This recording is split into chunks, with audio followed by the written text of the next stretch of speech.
अस्सलाम वालेकुम फ्रेंड, आज बात करेंगे ट्रांज़ामीन कैप्सूल के हवाले से। ये क्यों इस्तेमाल किए जाते हैं, किन किन कंडीशन में इसका इस्तेमाल किया जाता है और इसकी डोजेज क्या है। तो इसके बारे में आज तफसीली बात करेंगे। जुड़े रहिए हमारे साथ, वीडियो को एंड तक ज़रूर देखिएगा अगर आप ट्रांज़ामीन कैप्सूल के हवाले से जानना चाहते हैं। तो स्टार्ट करते हैं वीडियो को। ट्रांज़ामीन कैप्सूल जो हैं ये हिल्टन फार्मास्यूटिकल की मैन्युफैक्चरिंग है। हिल्टन फार्मास्यूटिकल जो है ये एक मल्टीनेशन ब्रांड है, बहुत अच्छी प्रोडक्ट्स हैं इसकी। तो ट्रांज़ामीन कैप्सूल में जो है ये ट्रांज़ामिक एसिड इसमें इंक्लूड होता है। तो ये कैप्सूल फॉर्म में भी आता है, ये टैबलेट फॉर्म में भी आता है और ये इंजेक्शन फॉर्म में भी आता है। 250 mg 500 mg में इसके कैप्सूल आते हैं। अगर आपको बॉडी में कहीं पर भी ब्लीडिंग हो रही है तो उस कंडीशन में हम जो है वो रिकमेंड करते हैं ट्रांज़ामीन कैप्सूल को। अगर किसी को कोई चोट लग गई है और उसका ब्लड जो है वो नहीं रुक रहा तो इस कंडीशन में ट्रांज़ामीन कैप्सूल जो है वो रिकमेंड किया जाता है। उसके बाद अगर किसी ने दांत या दाढ़ निकलवाई है और उसके बाद ब्लड जो है वो लगातार जो है वो ब्लीड कर रहा है, रुक नहीं रहा, तो इस कंडीशन में ये एडवाइस किया जाता है। उसके बाद फीमेल्स में बहुत ज़्यादा ये प्रॉब्लम होती है, मेंसेस जो हैं वो इर्रेगुलर हो जाते हैं, फ्री हो जाते हैं, ब्लड जो है वो नहीं रुक रहा होता।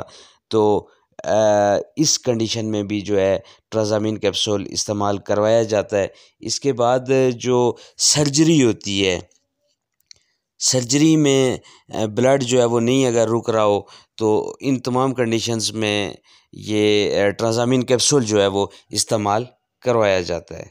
ट्रांज़ामीन कैप्सूल जो है ये कोई क्लॉटिंग फैक्टर नहीं है, बट लेकिन ये एक मेडिकेशन है जो कुदरती तौर पे जो क्लॉटिंग करवा रही होती है। बात करेंगे कि ये कैसे ब्लीडिंग को रोकती है, ये वर्क कैसे करती है ट्रांज़ामीन। ट्रांज़ामीन जो काम करता है ये block the action of protein, जिसको कहते हैं प्लाज्मिन।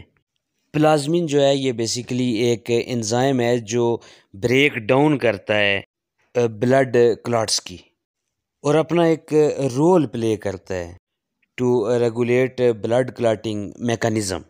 जब ब्लीडिंग शुरू हो जाती है, जैसे कि मेंस्ट्रुअल ब्लीडिंग है, फीमेल्स को शुरू हो गई या किसी को लग गई, चोट लग गई, तो बहुत ज़्यादा ब्लीडिंग शुरू हो गई और बॉडी का जो अपना क्लॉटिंग सिस्टम है वो फेल हो जाता है, नाकाम हो जाता है क्लॉट बनाने में। तो ऐसी सिचुएशन में, ऐसी कंडीशन में जो ट्रांज़ामीन है, ट्रांज़ामिक एसिड, वो दिया जाता है बॉडी में, ताकि प्लाज्मिन के एक्शन को जो ब्लॉक किया जाए और इस तरह जो ब्लीडिंग है वो रुक जाती है, स्टॉप हो जाती है। ये थे इसके यूजेस और ये किस तरह काम करती है। बड़ी इंपॉर्टेंट अगली बात है कि आपने ट्रांज़ामीन को सेल्फ मेडिकेशन पे कभी भी नहीं यूज़ करना। आपकी करंट सिचुएशन पे आपका डॉक्टर रिकमेंड करेगा कि कितनी डोज़ देनी है। अगर 18-20 साल से ऊपर है एक पेशेंट, 20 साल से ऊपर का पेशेंट है, तो उसको 500 mg सुबह दोपहर शाम भी वो रिकमेंड कर सकता है।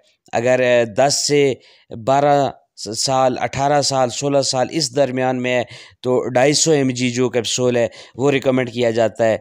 बाज़ सिचुएशन होती है जहाँ पर इंजेक्शन रिकमेंड किया जाता है, तो ये आपने फिजिशियन से चेक करवाना है और उसके बाद आपने अपनी डोज जो है वो रिकमेंड करवानी है। साइड इफ़ेक्ट्स के हवाले से बात करें तो जो स्टोमक है वो थोड़ा डिस्टर्ब हो सकता है, हेडेक हो सकता है, डिज़ीनेस हो सकती है और बाज़ दफ़ा चांस होता है कि नींद आ जाए। तो ये बहुत रेयर होती हैं ये चीज़ें, लेकिन साइड इफ़ेक्ट्स में हैं, मैंने आपको बता दी। This is all about transamine. Hope आपको वीडियो अच्छी लगी होगी। अगर वीडियो अच्छी लगे तो ज़रूर चैनल को लाइक करें, मुझे सपोर्ट करें और दूसरों के साथ ये इन्फॉर्मेशन शेयर किया करें। मुझे दीजिए इजाज़त, अल्लाह ने के बाद।